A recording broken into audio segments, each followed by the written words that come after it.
तो कैसे हैं सब लोग। आज हम फिर से हिस्ट्री का मॉक टेस्ट लेके आए हैं। ये हिस्ट्री का मॉक टेस्ट 2 है। पहले हमने फर्स्ट देखा था।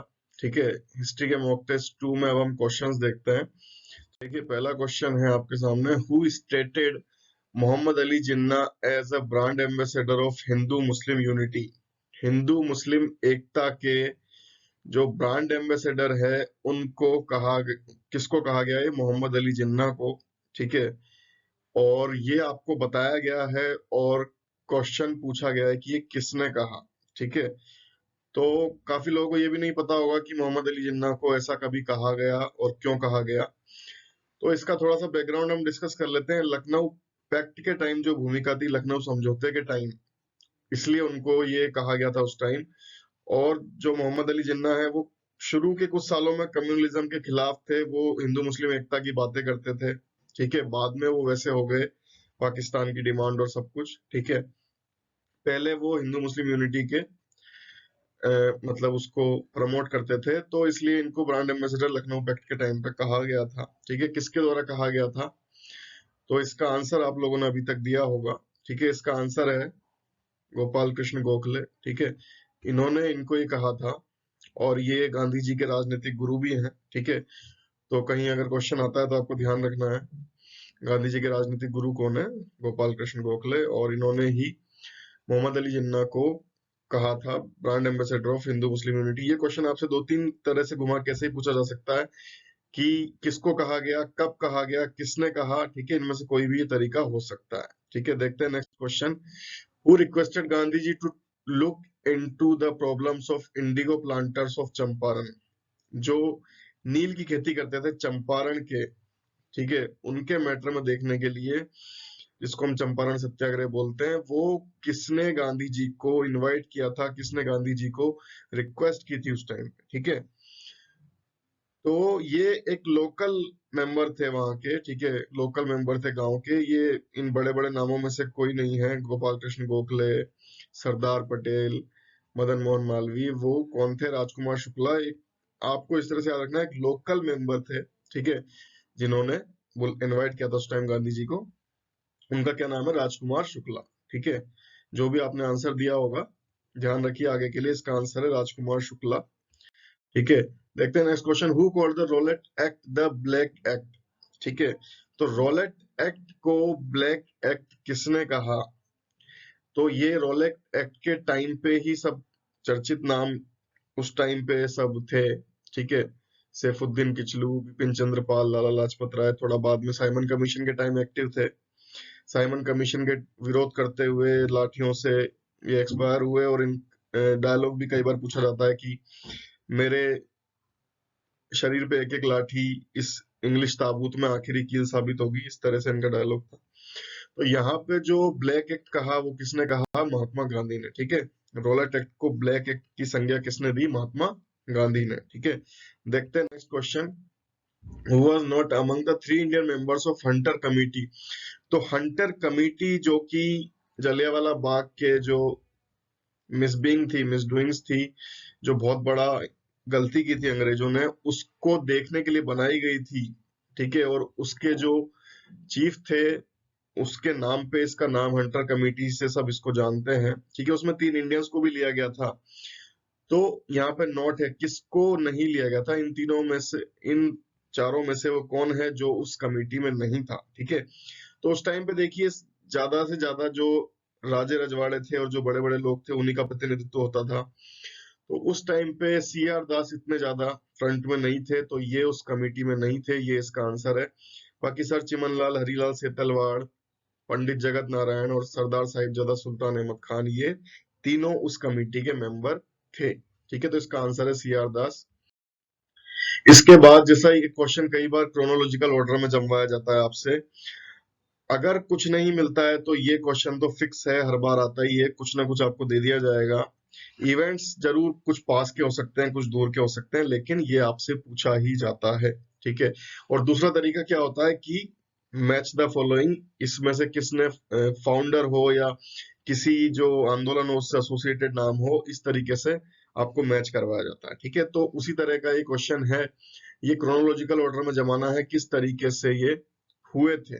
ठीक है, तो देखिए चंपारण सत्याग्रह जो है वो 1917 के टाइम की बात है, 1917 की। पार्टीशन जो है वो 1905 में हुआ लॉर्ड कर्जन के टाइम। Morley Minto reforms 1909। कई लोग कंफ्यूज रहते हैं कि 1909 और 1919 में।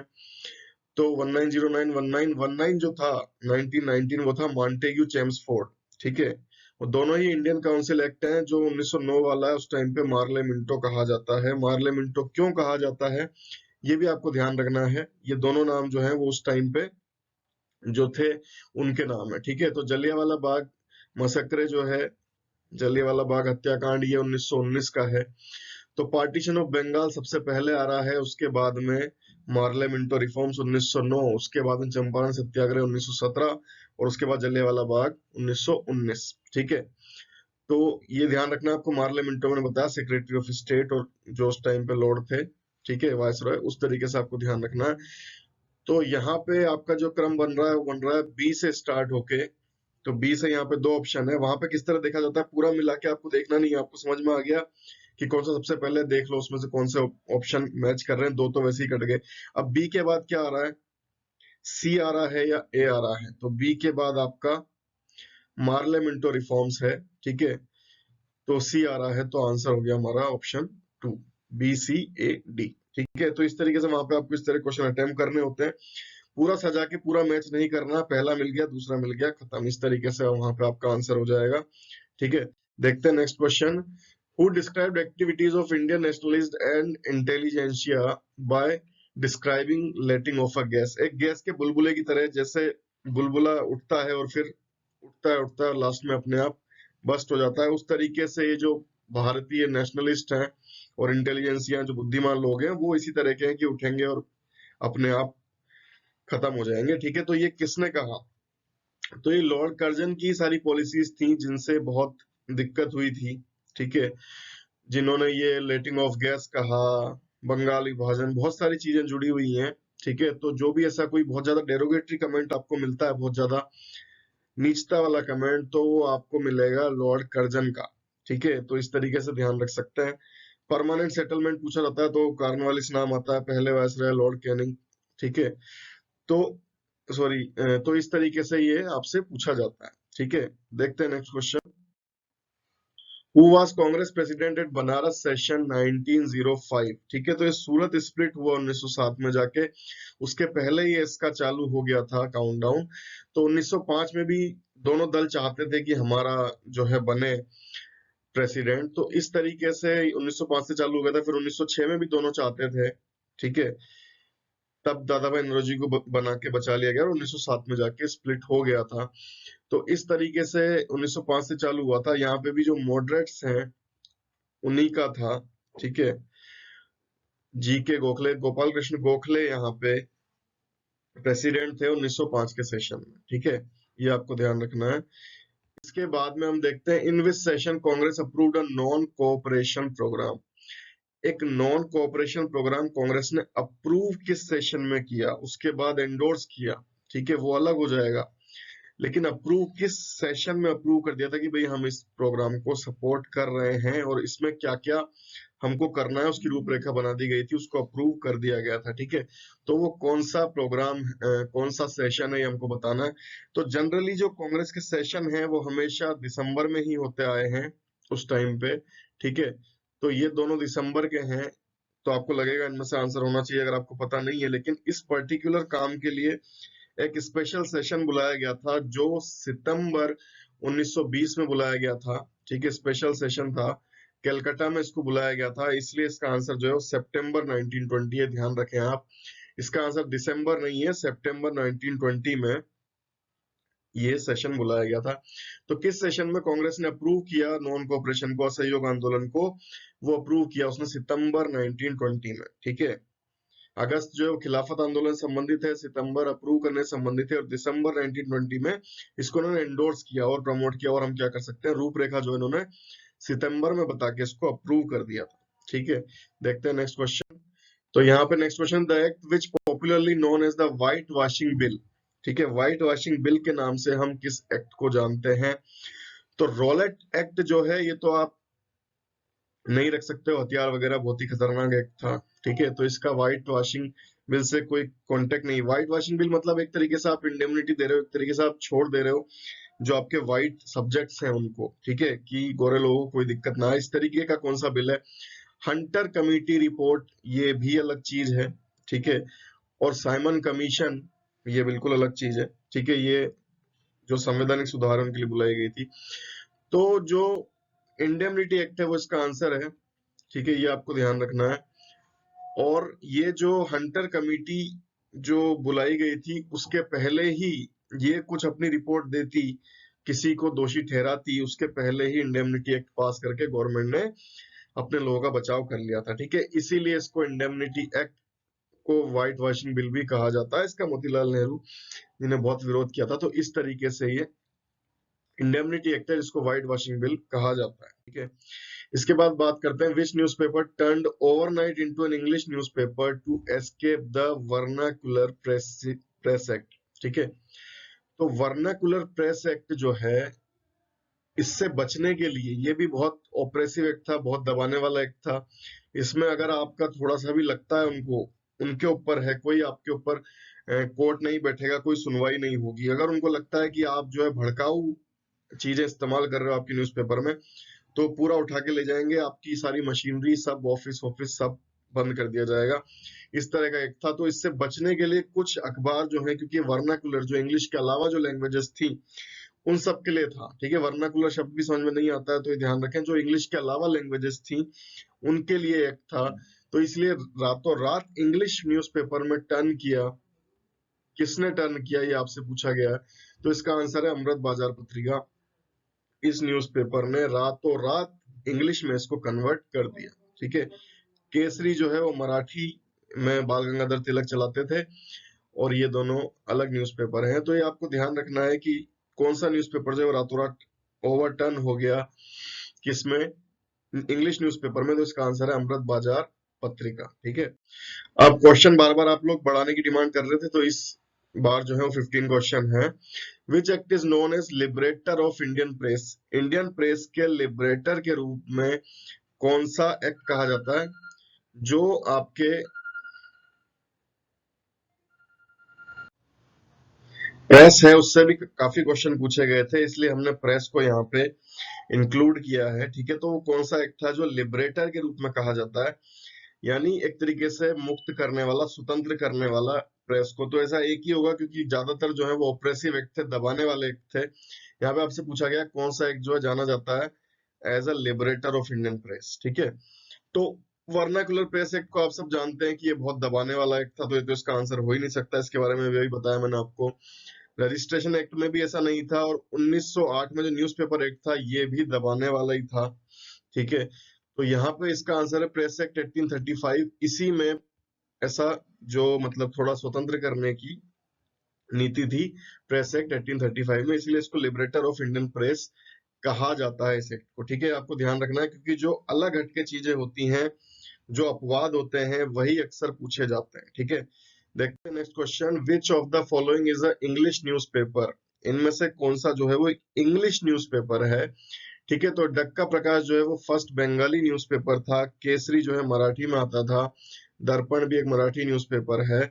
तो ये महारत्ता जो बाल गंगाधर तिलक जी के द्वारा स्टार्ट किया गया था, ये एक इंग्लिश न्यूज़पेपर था, ये इसका आंसर है, ठीक है। तो इस तरीके से लैंग्वेज पे पूछा जा सकता है, एक्ट पे पूछा जा सकता है, किसी भी चीज पे आपसे क्वेश्चन पूछा जा सकता है वहां से। प्रेस, पीजेंट, ये सब बहुत इंपॉर्टेंट चीज है, ठीक है। जो हमारी स्ट्रीम लाइन चल रही है, ठीक है, टाइम लाइन चल रही है, उससे हट के ये क्वेश्चन आपसे जरूर पूछे जाते हैं।